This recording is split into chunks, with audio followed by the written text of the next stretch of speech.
So I started this video channel actually many years ago, initially to market my books and to put on some book advertising videos. But for many years I just let the channel lay dormant, and then last year, because I was doing so much traveling, I decided to revive my dormant channel and start putting on different travel videos. And with that, I also put on videos of me cooking some dishes that I had tasted on my travels, and I wanted to recreate them at home. So it was linked to my travels. So what I'm going to be doing is still continuing with my travel videos, but as well I'm going to be documenting my journey to purchasing a farm in Portugal.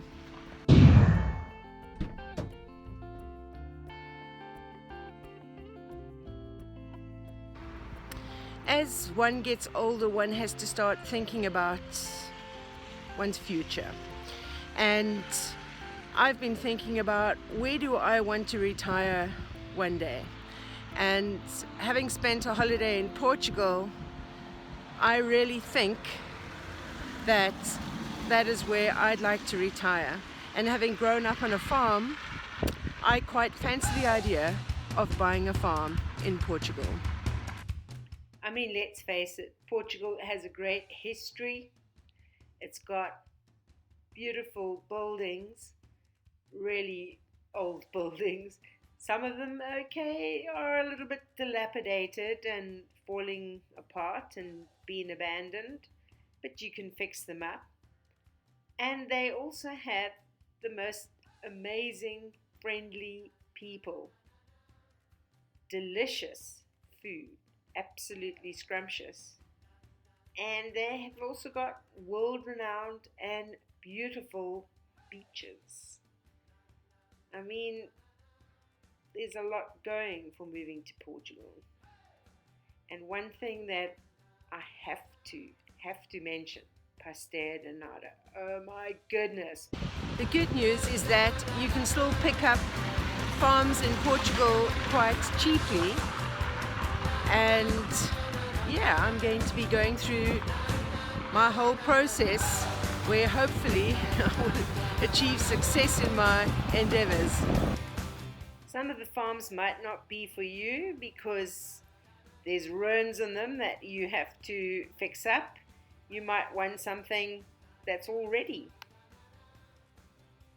So I started off by downloading the property guide from Portugal Property Guides because it's free. They immediately phone you, contact you, and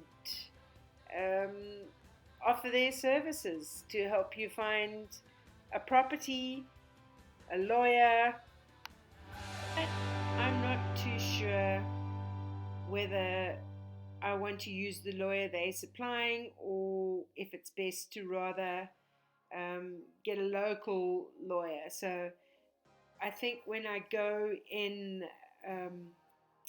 April, I will be investigating that, because I don't know, they're wanting to charge 1,700 euros for their services, which includes helping you open a bank account and a tax number, because those are two things that you have to do. And from what I understand is that I can do that myself, and my estate agent assists with that as well. So I don't know if I can maybe do it a little bit cheaper. So that's something I still want to look into. And also they recommend smart currency so that you can arrange to send your money to Portugal through. I don't quite understand this currency exchange company. They've also contacted me, and they've opened up a smart currency account, which I haven't done anything with because I'm not too sure how it works. So I will look into that a little bit more. But they help you with all of that, and apparently there's no cost. I'm always a little bit hesitant about things that have no cost because there's usually always some cost involved. So I'm one of those obsessive people who does a lot of research, and I've chosen Remax because I think they international and they are a reputable agency. I'm just a little bit worried about going with maybe a local agency, and I don't have a lot of money, so I don't want to be scammed. And one of my friends who can speak Portuguese was watching a YouTube video of someone else wanting to buy a farm, and the owners of the farm were showing them around, and they were telling the prospective buyer one thing in English, saying, for example, "Oh, not a problem, you can build on this property, no worries." But then to other Portuguese speaking people that were with them, they were saying, "No, well, actually this is special environmental land, you aren't allowed to build there." So this couple that were looking to buy dodged a bullet by not ending up buying that property, because if they had bought it, they wouldn't have been allowed to build there. So I'm a little bit afraid of something like that happening to me, so I've decided I'll go with a real estate agency that's international and is quite reputable. So in doing my research, I just got a spare moment looking at these farms, dreaming about them.